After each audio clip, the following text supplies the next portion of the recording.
more than 10, tinanggal ko sa gobyerno. Lahat na nag-travel na using man.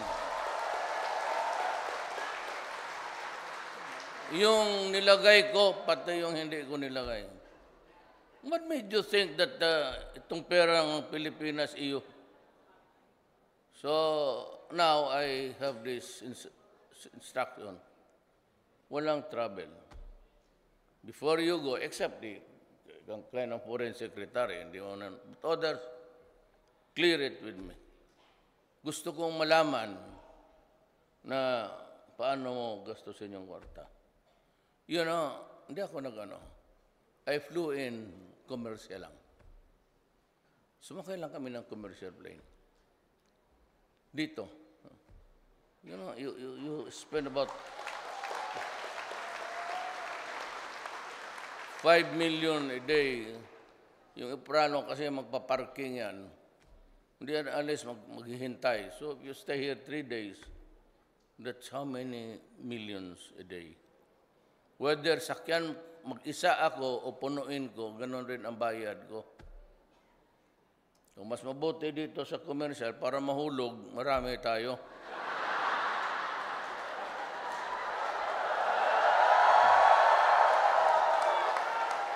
Ayaw mo pa yan, sama-sama tayo doon sa langit. Pero gusto ko malaman yung singer kung saan gate siya. Saan ka na, ma'am? Kaya kung pupunta ka sa impyerno dahil sa kasalanan mo, susunod ako sa iyo.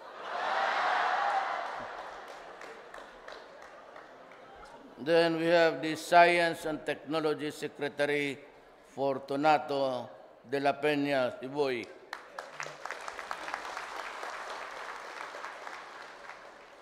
Tapos si Energy Secretary Alfonso Cosi. Mayaman yan. Ngayon, sa Statement of Assets and Liabilities, bilyonaryo na siya ang kwintada. Tanong ako, but he used to be the NAYA General Manager. Puta, kaya pala nawala yung isang runway dyan. Biro lang yan. He's really rich on his own. Marunong eh. Investment dito, investment doon. Bright. Bright yan, secretary. The other week, or was it a week ago, punta ako ng Alegria and he invited me. And for the first time, binuksan ko yung bulb, lumabas yung oil. At for the first time, nakita ako sa lupa, hindi sa dagat, sa mountains, Alegria. You know, let me just give you about a 3-minute rundown. Alam mo kasi, marami akong naririnig, kapwa ako Pilipino, na ang Pilipino raw tamad, kurap, hindi marunong, at noon second tayo sa Japan, but we were slowly being eased out until we are now second to Bangladesh, which is the last. At we are pictured to be tamad. Kaya ganito ang nangyari. Alam mo, I'd like to disabuse your mind. Alam mo, after the war, or during the war, we were a colony of the United States of America. The Republic was in 1947, binigay kay Rojas. But until that time, we were a vassal of the United States. Kaya dumating ang gera doon, not because the Japanese wanted to kill us, but because we were an American colony. At Clark, nandyan. So yung devastation ng Manila and other places, hindi sabihin mo na ano, because the Americans were there in the Philippines. And they had so many military reservations. Natural, talagang upakan sila. But ito ang sabihin ko sa inyo, mga Pilipino. You know, karamihan sabi, kita last na tayo, bakit? Yung mga journalist naman, especially when you attack. No, there is such a saying as, men judge best when they condemn. Lalo yung husga mo masama para sa kapwa mo tao. You know, after the war, everybody was busy rebuilding and looking for resources. Ang hindi binigay sa atin ng Diyos, binigay niya sa iba. Indonesia has oil. Malaysia has oil. Brunei has oil. Philippines, wala. So, every time meron tayong kailangan, lahat ng makita mo dito, pati ang upuan mo, is a product of oil.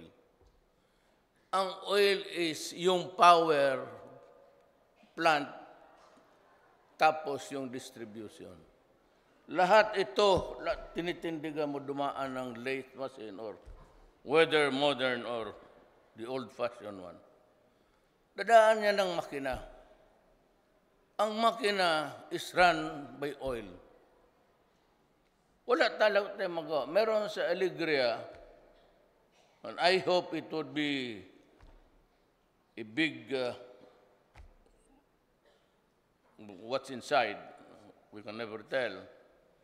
Yung malampayan natin is not really, the output is not what we expected. Wala tayong oil. Hanggang ngayon, pag binaso mo, oil prices tataas lahat yan.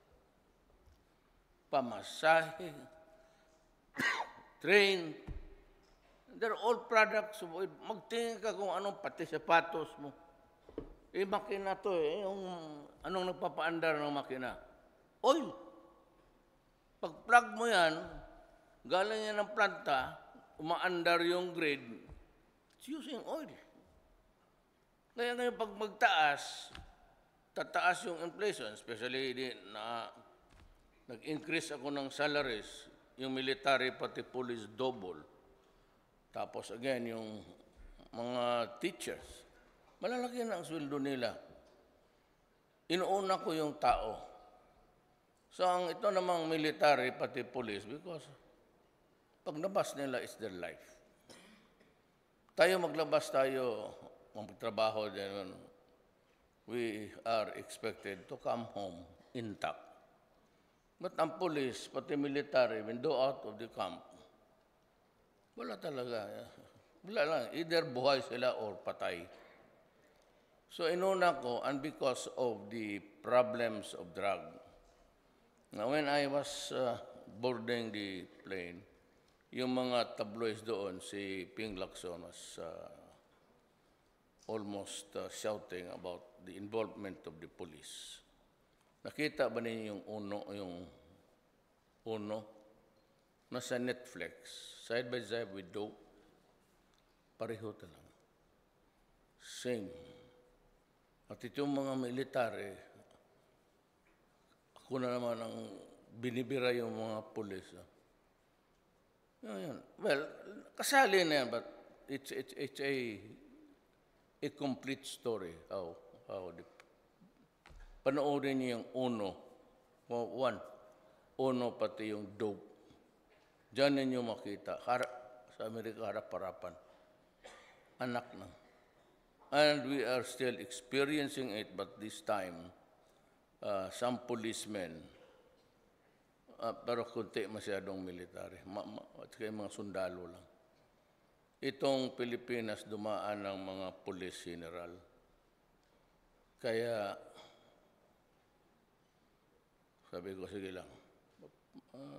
Sabi ko kay Ping Lacson, madali lang man yan. Kung ayaw talaga, pero sinabi ko, mauna talaga sila.